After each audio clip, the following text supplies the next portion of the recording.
বিদ্যমান আইনে ট্রাইব্যুনালে আসামির সর্বোচ্চ সাজা প্রাপ্ত হলে তাই দেওয়া উচিত বললেন জামায়াত। বিস্তারিত সংবাদ।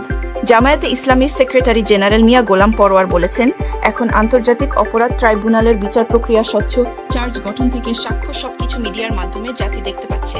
বিদ্যমান আইনে অপরাধ বিবেচনায় আসামিদের যদি সর্বোচ্চ সাজা প্রাপ্ত হয় তাহলে তাই দেওয়া উচিত। ট্রাইব্যুনালের বিচারকদের কোনো অবিচার করা উচিত নয়। জামায়াত এই বিষয় আইন ও বিচারকদের উপর ছেড়ে দিয়েছে। আজ বৃহস্পতিবার দুপুরে রাজধানীর মগবাজারে জামায়াতের কেন্দ্রীয় কার্যালয়ে আয়োজিত প্রেস ব্রিফিংয়ে এক সাংবাদিকের প্রশ্নে মিয়া গোলাম পরোয়ার একথা বলেন। আওয়ামী ফ্যাসিবাদ ও তাদের দোসরদের দেশব্যাপী জ্বালাও পোড়াও, ভাঙচুর ও নাশকতার প্রতিবাদে জামায়াত এই প্রেস ব্রিফিং করে।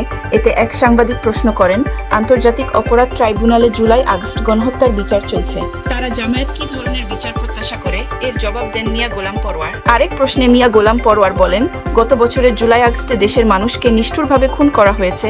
জনগণ এসব হত্যার বিচার চায়। সরকার বিচার কাজকে হাজারো চ্যালেঞ্জের মধ্য দিয়ে এগিয়ে নিয়ে গেছে, ট্রাইব্যুনাল এগিয়ে নিয়ে গেছেন।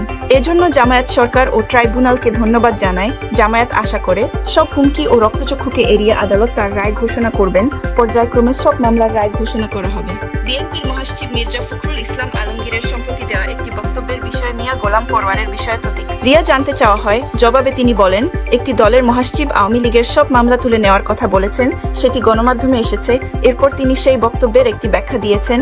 একজন জাতীয় নেতা যখন একটা খবর প্রচারের পর কোনো ব্যাখ্যা দেন, সেটাকে জামায়াত ইতিবাচকভাবে দেখতে চায়। জাতি এটা কিভাবে গ্রহণ করবে সেটি তাদের সিদ্ধান্ত।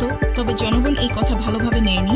এটা প্রশ্নবিদ্ধ, অপরাধী, খুনি, লুটেরাদের দেশের মানুষ প্রত্যাখ্যান করেছে বলে প্রেস ব্রিফিংয়ে মন্তব্য করেন জামায়াতের সেক্রেটারি জেনারেল। তিনি বলেন, অপরাধী, খুনি, লুটেরাদের পক্ষে আর এই জাতির মাঝে ফিরে আসা সহজ হবে না।